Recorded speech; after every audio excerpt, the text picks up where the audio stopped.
that boy, I'm long range. Me and the team on the same thing. Stayed down, never switched up. Only thing changed was the game. I'm in the zone now. Nothing can change what we on now. When I pull up, know it's going down. Foot on the gas, ain't no slowing down.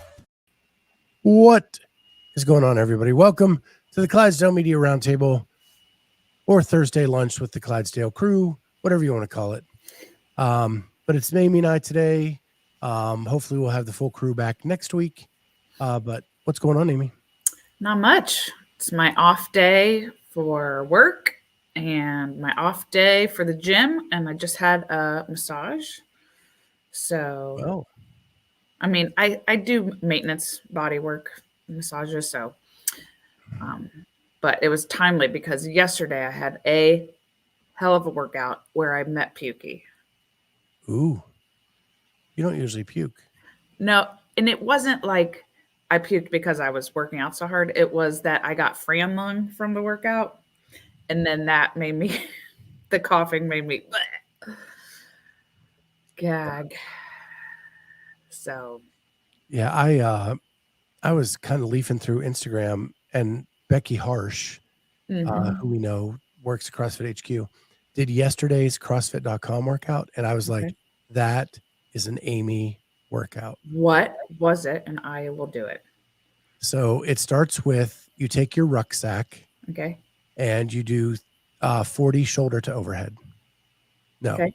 ground to overhead. Okay. 40 ground to overhead. Okay. With your rucksack. Yeah. And you ruck a mile. Okay. Then you do it. You take the rucksack off and you do 30 ground to overhead. Okay. Ruck another mile. Do 20 ground to overhead and finish with a mile. Yeah. She did it. She lives in Colorado. She did it as a hike. Yeah. So she hiked Perfect. through the mountains, came across deer. She filmed the whole thing. That's cool. You got to go watch it on Instagram.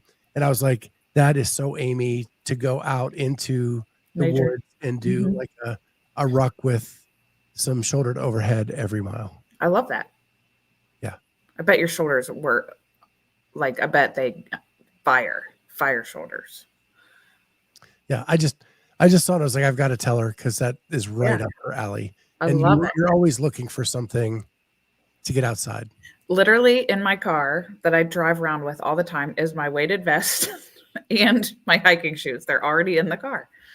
Yeah. Because you never know when you just need to pop over and find a trail. And Murph can stare at you and no rep you. Oh my gosh. Seriously, did you see his eyes in that video? Like, yeah. So judgy. Lex is in the chat. She has 2 doodles that no rep her all the time. Yeah. I mean, they're so judgy. Yeah. It's crazy. So if you do it this week, you'll have to tell us next week how it went. Okay. Yeah. But go check out Becky's post, because you'll love it. Like, she's probably 10 feet from deer. Yeah. I love that. So yeah, it was pretty cool. Nice. Well, this weekend, one of our teammates, Carolyn Prevost, is going to be competing at Crash Crucible in Spartanburg, South Carolina. So we are rooting for Carolyn. That's quite a far travel. It is. Yeah. But it's such a well put together competition. And the way J.R. Howell, that he uses so many different odd objects and so many different things that you don't get to see unless you're like at the games. So they have a sandbag pill, which is a very taut like sandbag that, and no handles, and it's kind of like rubberized. They have to be, they have to do like 100 thrusters with that. Oh, at what weight? I don't know exactly. Okay. I knew you'd ask the details. Sorry. I'll pull it up real quick. Wow. The workouts. Where are the workouts? Okay. Let me share my Instagram screen here. Carolyn just did High Rocks. She did.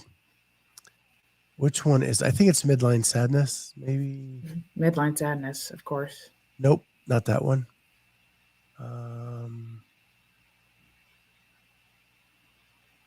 They have all these like fancy schmancy. I don't know which event it is now. Let me go the other direction. I don't know what I'm doing. Okay. Well,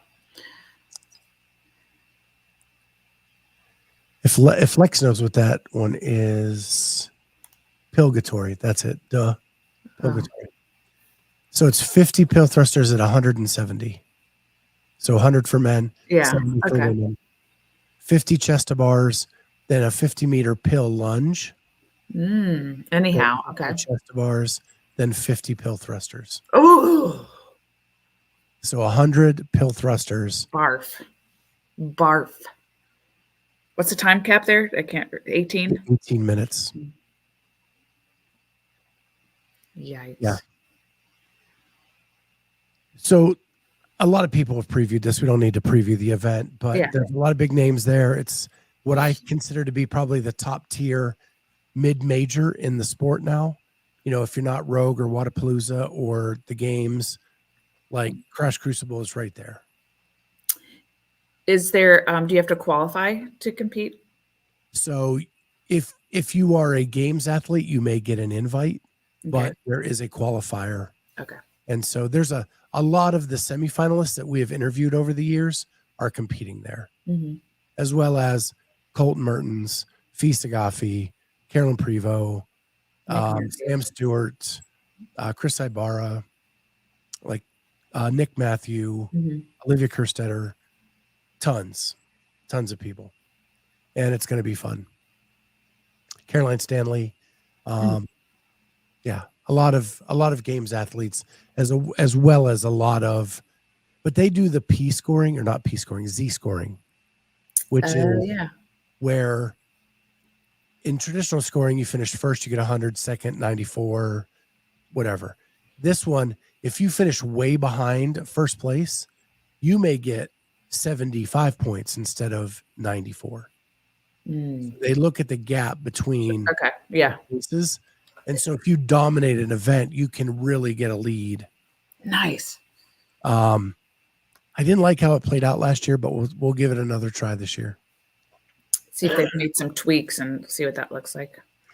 And this year they've said they're going into the negative.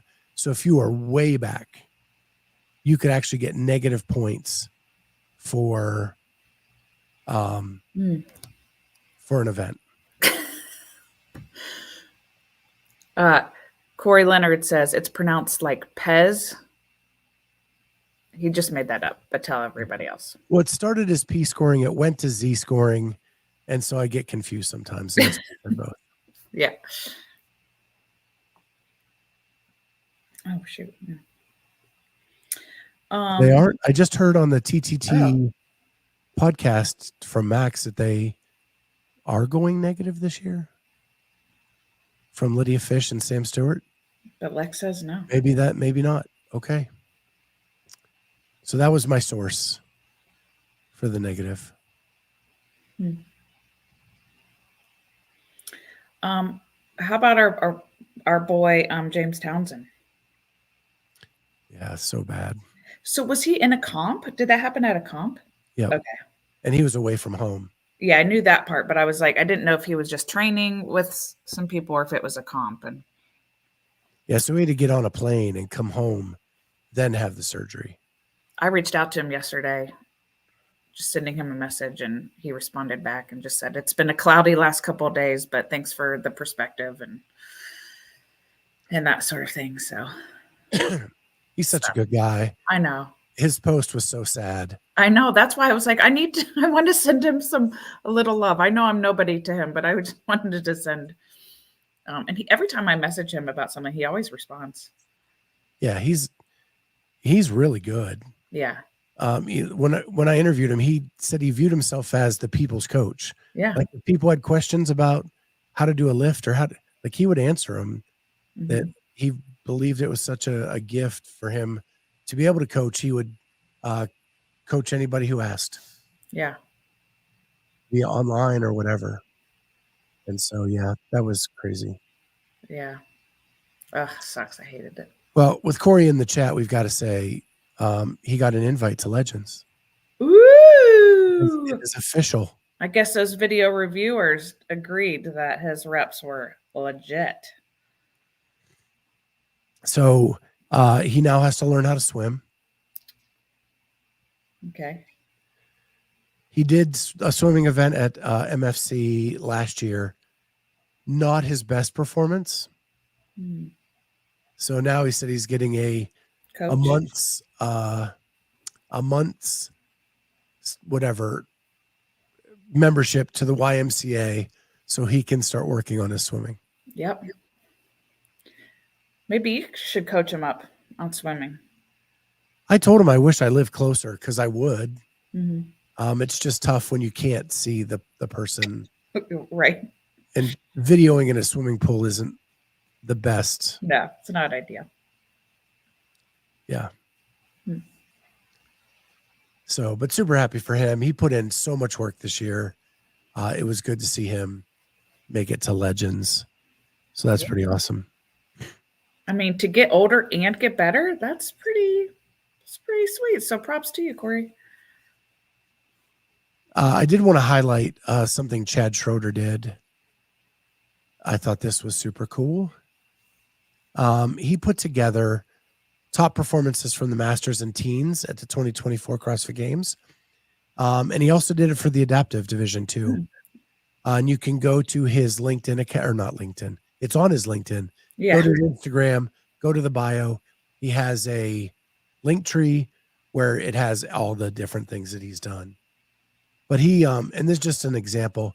This is a list of the all first timers to the games. Okay.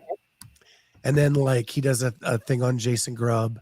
Won his fifth consecutive gold medal. Tied for second overall for most Masters championships. The most to Susan Clark with 6. And he just kind of explains everything down. Andrea Nisler being one of 4 CrossFit athletes with multiple division championships. Rich Froning, Samantha Briggs, Lisa Mickelson, and Andrea Nisler are the only 4 to win in 2 different. So they've won team and Masters. Wow. Rich won individual team, and Sam won individual Masters. Nice. So stuff like that. It's really interesting. I really appreciated everything he put in to this, and really enjoyed reading it because Will. Yeah, like Will Morad, greatest margin of victory with 88 points ever in a Masters competition.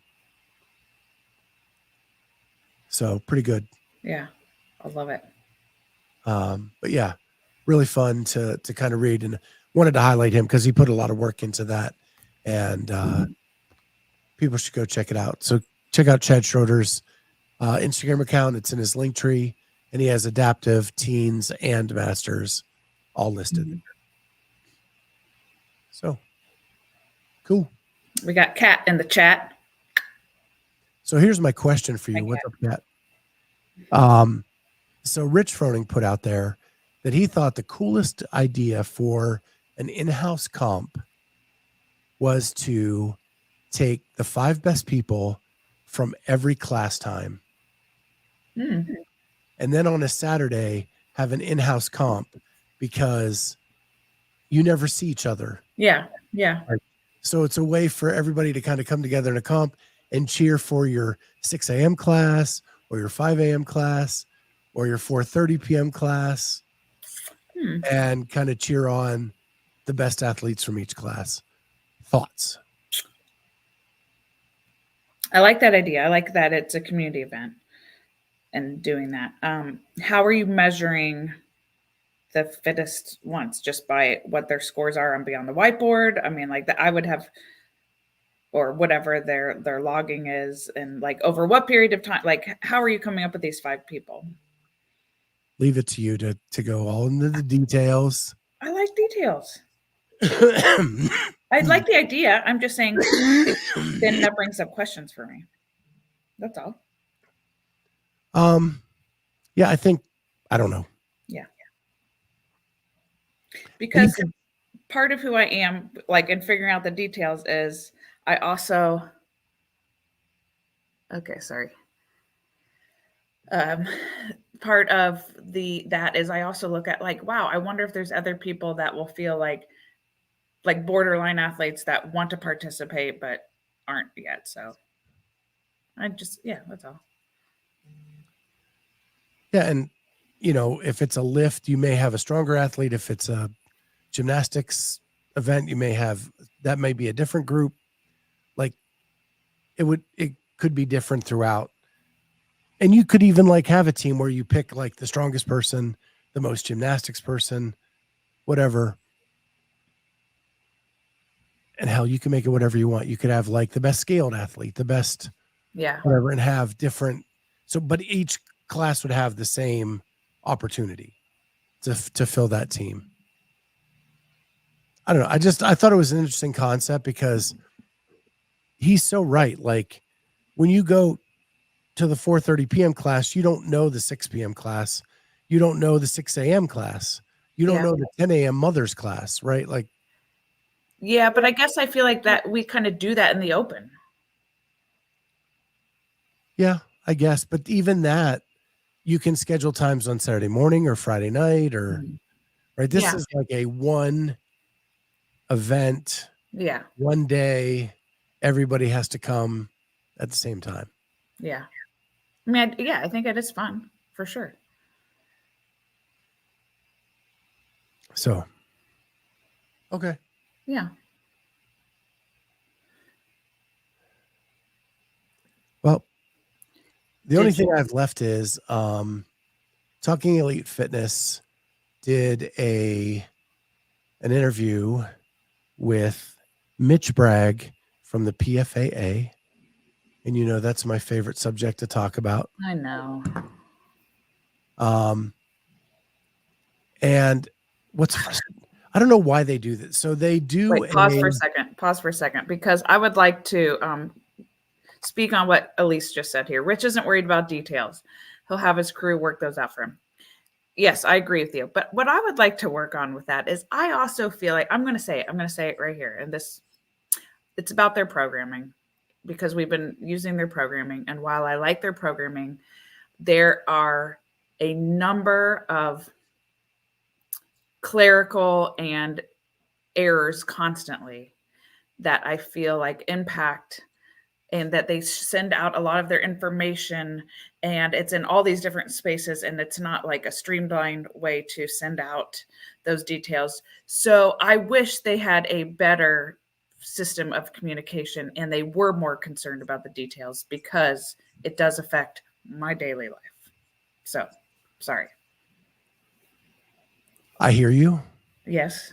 I value your input, but I think that is not exclusive to Mayhem. I don't disagree with you on that, but I think that sometimes I wonder if Rich really knew as much as there are those challenges, if he could get things to tighten up or make some tweaks. I just feel like again, errors happen and things like that, but I think there's a level of professionalism and there's a level of when you are purchasing a product that if you're constantly having to remark on and point out where these errors are and challenges, that's really frustrating. Jay Birch says, headed to Amarillo to judge at 806 Classic. Rich is supposed to be there. Would you like for me to tell him? I would like to talk to Darren myself sometimes, just to be honest, just to be like, let's work on communication styles and see if we can tighten up how to clearly and effectively communicate. Elise says, please, Jeff, and record it.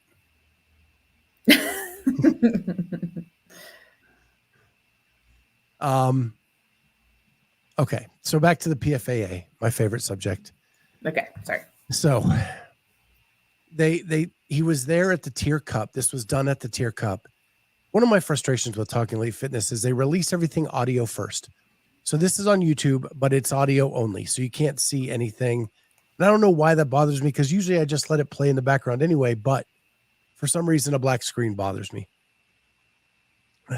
But they asked what their role was at the Tier Cup. And he said that he and Grace, their chief operating officer, and some athletes not competing reviewed the programming and gave input on like positioning of kettlebells, he gave a couple examples. I find that gets a little murky when you have athletes, even if they're not competing, looking at programming because of camps and friends, and that it just gets to be like a weird line. But I'm not going to dwell on it. I think that, whatever, that's fine. He also did say that they had talked about what their positionings were going forward, that they had talked to the top 30 athletes, and they learned that not everybody is prepared to talk about what their wants and needs are publicly at this point. And one thing that just caught me off is they've talked to the top 30 athletes. Like, why just the top 30? Yeah. You've said on, Brent and Pat have said on other shows, there's 100 and some members, but only 90 voting members. Now you're talking top 30, which if it's men and women, you're talking 60.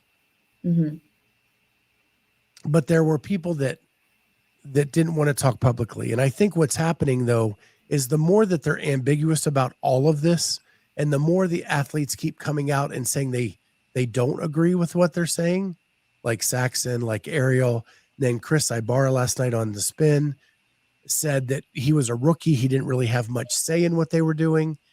I think like the more that happens, the less impact they have as a representative of all athletes.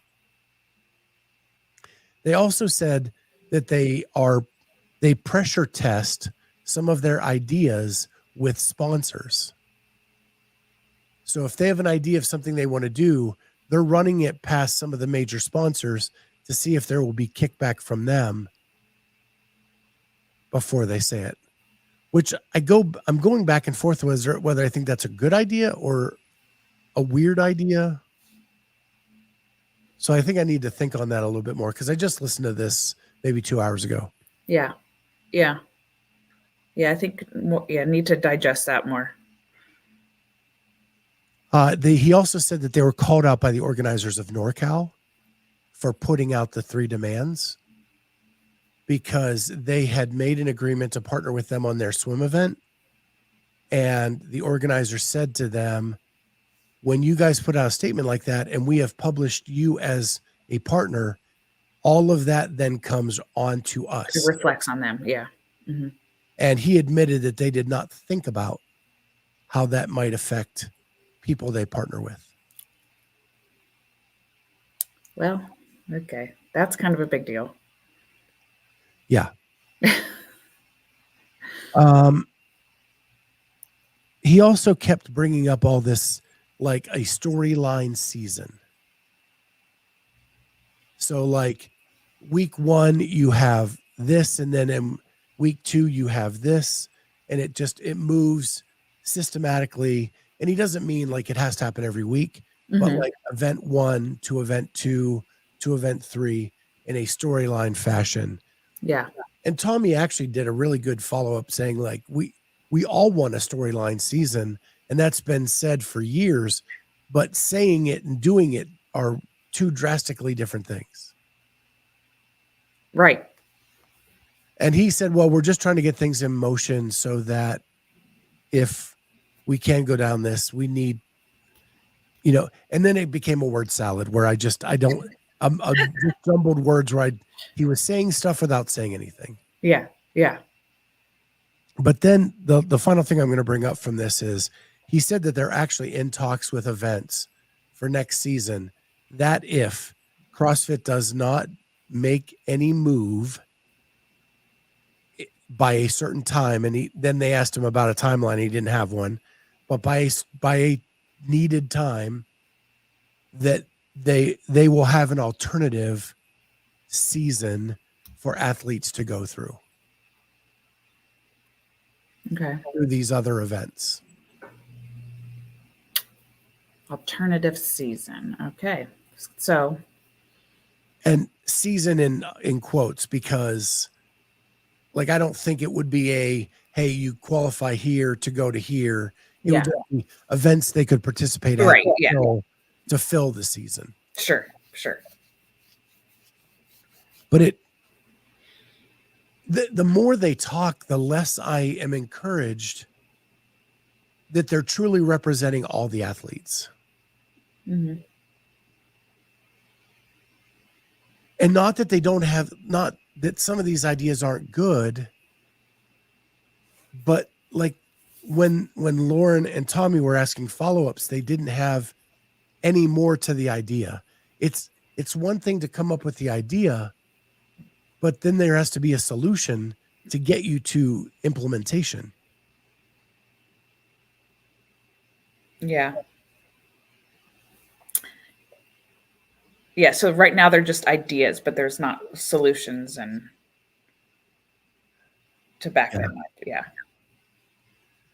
And we had heard rumor last week that there would be the investigation completed and nothing this week so far.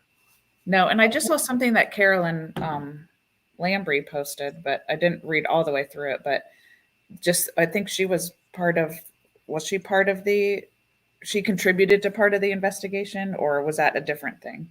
So she's one of the coaches that work with the PFAA. Okay, yeah. So her and I know Justin Kotler are big in the PFAA. Mm-hmm. So I didn't see what she posted. Oh, yeah. I can pull it up if you. Yeah, let's do it. Let's pull it up.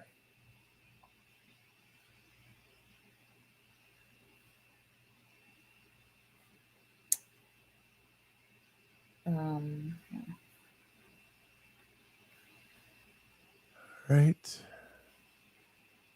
Do you know which one it is? It says time, and it says October 8th marked the 2-month anniversary of Lazar's death. Okay. This one? Yep. The day before that, I was speaking with Controlled Strategies, the company hired by CrossFit to investigate Event 1. Mm-hmm. It took me 3 to 4 weeks to set up that meeting after receiving their contact information. I know everybody wants answers now. I do too. But I also understand that everyone is living with this and will be ready to speak at different times. The meeting went well, but I was nervous about reliving and discussing that fatal morning. To my fellow coaches that were there August 8th, your insight will be invaluable. If you were on the fence like I was about sharing your experience of Event 1 with them, DM if you want to know more about mine. P.S. to all the fans, please remain patient and respectful. We all love the sport. No one wants to see it go away. Mm-hmm. So that just made me think like it's not as right around the corner as we think, you know? Yeah, if they're still trying to get eyewitness accounts and stuff. Yeah. Yeah. That was very well written. Yeah. I mean, I think we're all just like, we just want to know. And it's because I think so many people need that to move forward and move on, because there's so many unresolved thoughts and feelings about it that people are looking for that to move on. But I think, we've been talking about, it takes time for it to be done thoroughly. And it's hard when you're not getting to see all the steps and processes of how that happens to kind of understand more about it. You're just like, what the heck's taking so long? But yeah. And we actually talked about this Sunday, like when it comes out, then we all have to relive it as well. Right. Like those of us who were there, mm-hmm. like that means if I'm going to read this report, redacted or not, like I have to relive that moment again. And it was not easy to get over. Right. And I wasn't even a major player in it like she was, or the athletes were. Yeah. So I can't even imagine. Like, I talked to Boz a few times that weekend. Yeah. Like he was devastated. Right. I was hurt and I was sad. Boz was wrecked. Yeah. Yeah. I can't even imagine what they went through and and now they're having to go back through it. Yeah, it's Giving re-traumatized. testimony, and then it's going to be released, and that's going to open in the wound again. And then there's going to be chatter and opinions. You know what I mean? Like, I feel like although there has been some differing opinions, I feel like, CrossFit has kind of come back together again, kind of, like it's being supportive with each other. And I feel like it's going to open that wound up to where people are going to separate again. Yeah, because whatever you feel, I think you're going to be able to read that in this document. Yeah, right. So it's just going to strengthen your opinion. Yeah, right. So. Because usually these things don't come out like super definitive. Unless you watch the McMahon documentary and then some of that stuff was super definitive. I haven't gotten to that one yet because I'm still working my way through the Menendez brothers.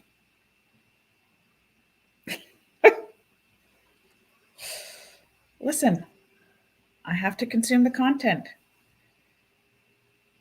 Yeah. Okay. Isn't that like 30 years old now? It is.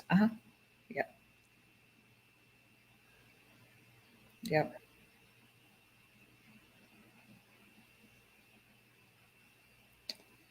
Elise, I completely agree with you. Yeah. Completely. Yep. Can't say it better.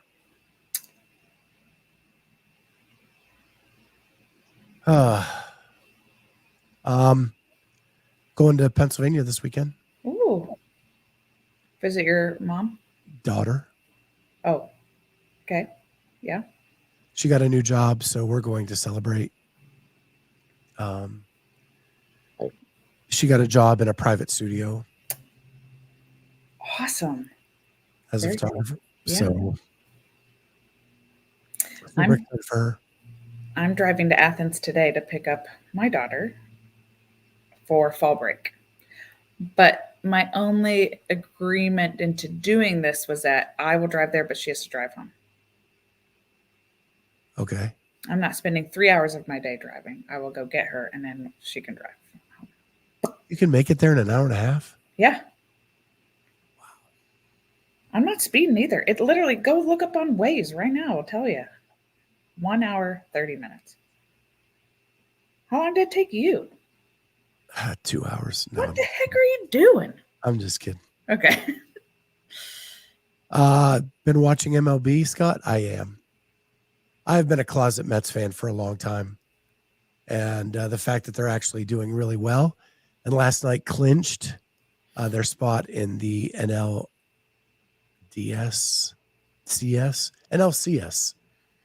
champion, the National League Championship Series. Super stoked. Francisco Lindor with the grand slam last night was awesome. My Pirates are still number one in my heart, but they are never going to make the playoffs run by that clown that owns them. So rude. I am just adopting the Mets because Bobby Bonilla used to play for them and he was my favorite player ever. NLDS. Yes. Yes. Well, that's what they just won, Elise. They won the National League Division Series. Now they're in the National League Championship Series, which is the NLCS. And they will play either the Dodgers or the Padres, whoever wins Game 5. Dun, dun, dun. She dreams of a day when her Reds make it. Just like us Pirates fans, Elise, you'll be waiting a very, very long time. That was an echo. All right. Well, with that, I think that's all we have today. Yeah, get outside and enjoy the beautiful weather. Yeah, do your ruck and ground overhead. You know what I'm going to do? I'm going to ruck and mow the lawn. Not kidding. So I got that new mattress a couple weeks ago. Yes, Elise, every Saturday. Yeah. I'm not gonna lie to you, Elise. She starts to watch it and then gets nervous and then just starts walking around doing other things to get out her nerves. Okay. Scott is 100% right. 100% right. And then her husband and son yell so loud she can tell what's happening in the game and doesn't even need to be inside the house. That's 100% also accurate. Correct. And just some cleanup items. Episode 5 is out for the behind the scenes of the Masters. Episode 6 is just about ready to go for Monday release, and it's a good one. These get better as we go, and I'm so pumped for you guys to see that one because the conversations get longer and more detailed and more fun. So yeah, that's going to be fun. And if you are fans of Haley Murillo and her husband Josh, they're a big part of episode 6, but also they've both been asked to participate in the Masters division of Crash Crucible. And I don't know if I've ever seen Josh compete. He's only ever coached Haley or Haley Adams. And so it'll be interesting to see him out on the competition floor. Yeah, everybody was making fun of me trying to get the guy that didn't speak English to talk to me in episode 5. Sorry. That's okay. He was warming up and I'm like, what are you trying to loosen up? And he didn't understand me. And he just pointed. That was it. That was my whole. Love it. Yeah. So that's coming out. Good luck to Carolyn this weekend. Kill it. Yeah. We love you. We want you to crush it. And other than that, jump on with us for it was great content. Like and subscribe. Yeah, like and subscribe. With that, we'll see everybody next time, guys. This has been fun. Talk to you soon.